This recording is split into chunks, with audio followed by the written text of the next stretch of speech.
Okay, this is the latest from the scene of an accident involving the golfer Tiger Woods, and you can see for yourself that was the vehicle he was traveling in.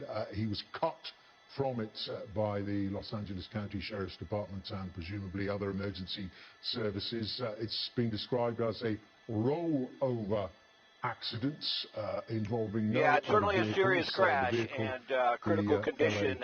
You would imagine somebody inside that vehicle at that rate of speed, overturning that many times, would be critically injured and then being trapped inside the vehicle. We don't know how long it took for them to get him out, but certainly it's a high-speed crash. And we've been looking. We do not see another vehicle here involved. That doesn't mean for certain that there isn't. There's some trees along Hawthorne Boulevard here. It can be hard to see everything, but what we see right now, Philip, is only that one vehicle. And boy, it must have really been moving. It looks like possibly northbound, coming down the hill on Hawthorne Boulevard, just past Black Horse Road, and then hit this center median. That appears to be the case. Then continued going north, which is downhill here, went across the median. That appears to be the case.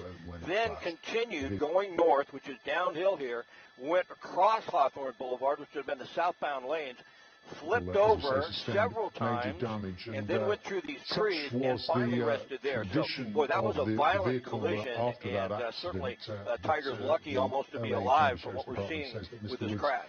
As I say, it was extricated from the wreck with what's called the jaws of life.